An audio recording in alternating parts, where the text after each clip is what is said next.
Okay guys, Robby here. So I've been getting a lot of questions in regards to like the mental game as pitchers, or I guess you can be a hitter as well. This kind of all is going to apply to this.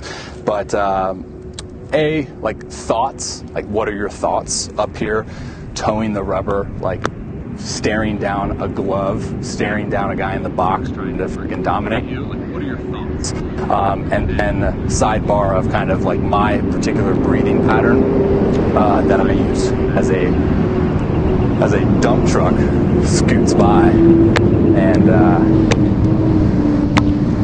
my sound takes a hit. Yep, he's coming in this parking lot. That's tough. Okay, we're gonna grind this out.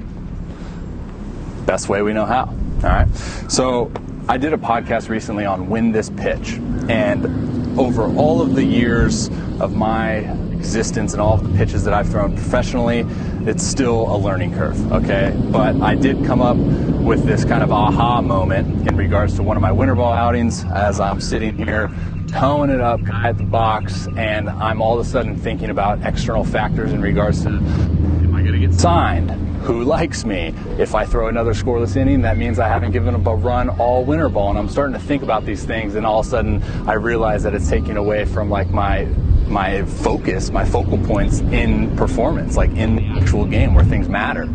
And that's why I did the podcast on like, you know, all of the external factors that are involved within this game, like all of the things internally that are happening. At the end of the day, it comes down to competing and winning each pitch, right?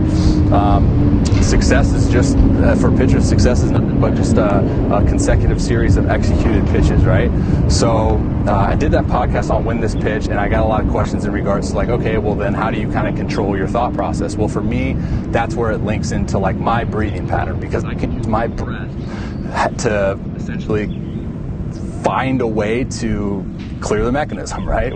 Kevin Costner, For the Love of the Game, and find a way to get into that flow state as much as possible. Now, obviously, to get into flow state, you can't really think about flow state. You can't be up here being like fastball, no, flow state, you know? So that's going to look a little bit different. But in terms of me, I can simplify everything by, you know, having mental emphasis and like having conscious thoughts in my prep work, like during practice, during my throwing program, during my bullpens, my flag rounds, all that stuff. I can be cognitive up there.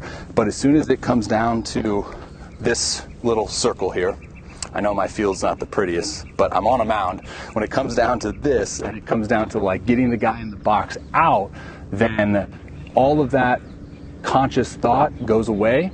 And now I'm relying on that preparation, and I'm essentially getting my head just out of the way of the body. My body's prepared, and I just need to get my mind to just kind of take a back seat or utilize it when necessary in terms of like scouting reports and pitching smart and all that stuff.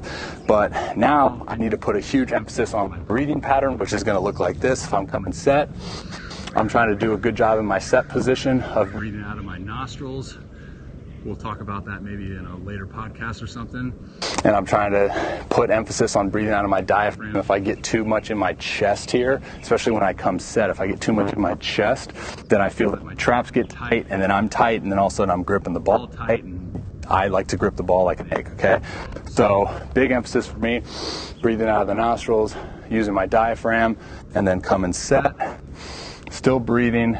And then at that point of which I'm ready to rock, this is subject to change. If there's guys on base, you got to control the running game. But now, as I'm ready to rock and fire, I take one more breath, boom, exhale, everything's cleared, and maybe I have like one cue physically of like, all right, take my foot off the ground as fast as possible, or like, all right, now point my left butt as soon as I reach peak, like something very simple. And this is obviously not one of those things where I'm getting so deep down a rabbit hole of conscious thoughts, you know, but it's just a very simple cue, and that's all I'm really thinking about. And then lift, and then now everything is just go. That's why I like to actually incorporate like either at release or like a grunt, just because it takes away my ability to kind of like be restricted, in my opinion. Right? Because as probably a lot of you guys watching this know, when there's restriction, right, and there's so much mental like thought process happening, it takes away from your physical freedom as well. So then you got to incorporate some things physically that you can do to get rid of that physical restriction that you might feel if you've thrown 7 balls in a row, right? So that's for me. If that's the case, then I'm still putting everything into practice. As far as my breathing, obviously there's a little bit more weight on my shoulders just because of the environment of throwing 7 straight balls. But at the same time, I know to be the best thrower possibly, I need to make sure that I'm completely and 100% free of all restriction. So that's going to be using my breath, getting out of it, relaxing, gripping it like an egg, and maybe feel one physical cue, like I said earlier. Maybe try to feel the ground a little bit, allow the ground to corkscrew that hip. Whatever the cue is, I'm just clear thought, boom. And as soon as I lift my leg, man, it's all over, and I'm trying to just get rid of this ball as fast as I can.